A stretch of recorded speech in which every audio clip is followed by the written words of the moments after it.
everyone, it's Heidi from Flutterbyheidi.wordpress.com, back again here with another project for you, and this time it's a video on how to make the fold over top box out of the Home Sweet Home thinlits.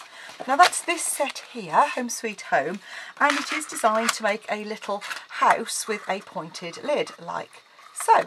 But I decided that actually it would be really nice to have a little lidded box, and so I thought I'd made one like this for some fellow demonstrators, and you can see it just folds over and folds close with a bit of ribbon. And this time I thought, as it was approaching Halloween, we'd have a bit of fun with the Jar of Haunts stamp set. So the first thing you need to do is, using the main house die here, you're going to cut 2 of those, and you can get 2 from half a sheet of UK A4 and US A4. Just position it carefully. You'll end up cutting them like so. But once you've cut those out, pop your die away. And you're going to do a little bit of trimming and a little bit of scoring. So the first thing is to take each of the cutouts that you've got, and you're going to score directly across those the 2 points on this triangular part here. And I'm just using a ruler and my scoring tool on my stamping pierce mat, which just allows it to give a little bit more. Next, we're going to trim the tabs away from the top there, on both of those.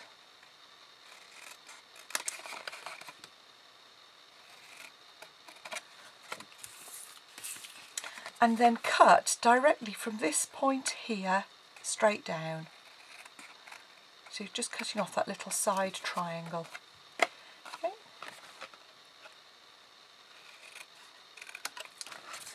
Again, repeat on the other die cut that you've got.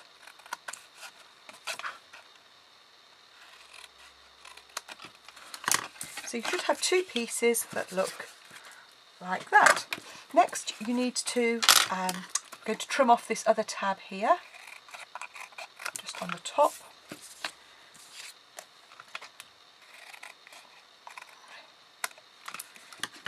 And while it's flat, I'm just going to punch a hole in the middle of one of those flaps, just like so. Okay. So in with your bone folder and just reinforce all of those score lines. So when it die cuts, it actually has, it puts the score lines in as well for you. So it makes it really easy to make the boxes really accurately. Again, go in.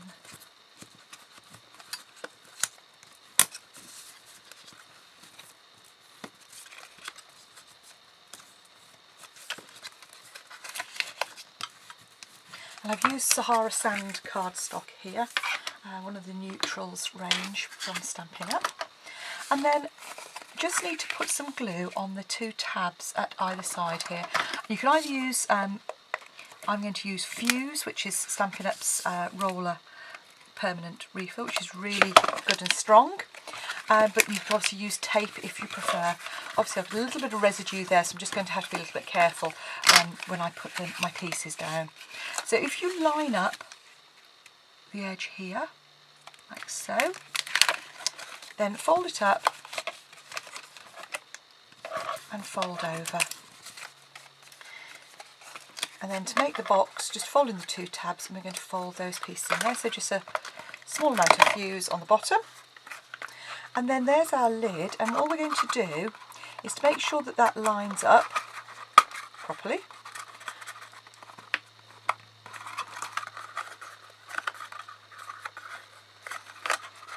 I'm going to just take this is actually an erasable marker, but just make a little dot on the second lid, and then come in with my hole punch. Yes, I haven't done that very centrally at all. Okay, and just punch the hole through there. Then all you do next is, I've actually got some of the rope trim from the current catalogue, which I'm going to use to close it in a minute. So for the decoration we're going to use the jar of haunts. And so I've got a piece of Whisper White cardstock and the jar of haunts mummy that's there, and it comes as a set. Here we used it the other week to make the Halloween treat pouch with the googly eyes, which was this one here. Okay. And it's got some sentiments in, and you can fill the jar with ooze or anything else that you want, or I'm just going to use the mummy one here. And I'm using the Stampin' Up archival ink pad. And again, this is photopolymer, so to get a better impression I'm going to use a piercing mat. I've perhaps just pressed a little bit hard in the middle there. I've got a little bit of a shadow, but I don't think that's going to worry us too much. I'm then coming in with an aqua painter. I normally would leave this to dry a little bit longer, but for speed, all I've done is I've just pressed, when it's closed, just gently press the lid and the pad together, and then you get a splodge of ink like so. And then I'm just going to come in. I'm not the best watercolorer in the world, but like everything, I think you improve with practice. So what I'm doing here is I'm just coming in as if the light's hitting it from the middle.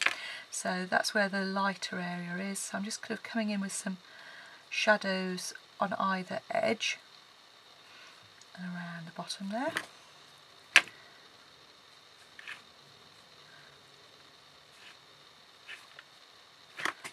So I do the outer edge with the first bit of ink I've picked up, and then the lighter bits afterwards.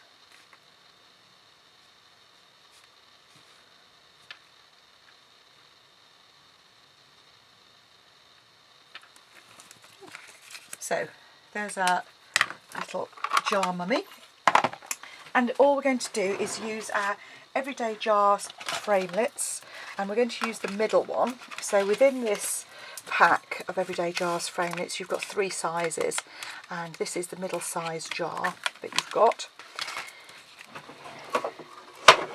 And although this set obviously makes you you are using 2 sets of framelits, they're 2 sets which I think are really useful to have about. And you can obviously cut the jar of haunts out by hand if you haven't got the framelit, so it's not an absolute necessity at all for that.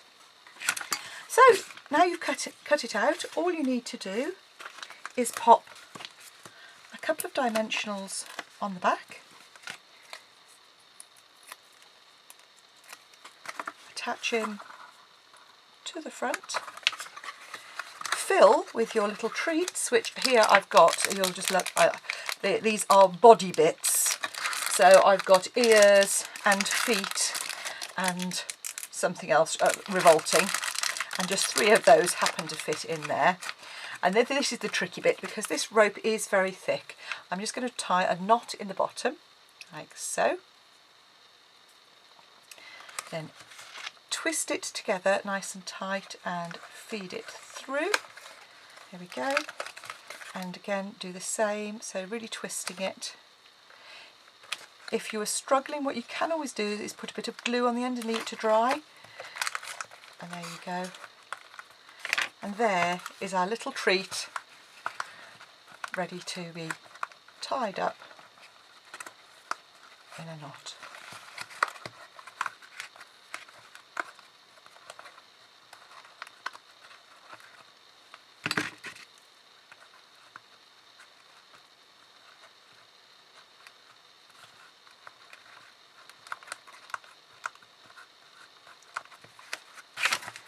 A bit of fun for a Halloween treat. I hope you've enjoyed and that you've seen another way that you can use your Home Sweet Home Thinlits, but this time to make a lidded box rather than just the house-shaped box. Come back again soon. Don't forget, if you need any supplies, to go to my Stampin' Up store, search for me Heidi Smith in Warwickshire, or go to heidismith.stampinup.net, follow the links to shop online. Thanks for watching. Come back again soon. Bye bye.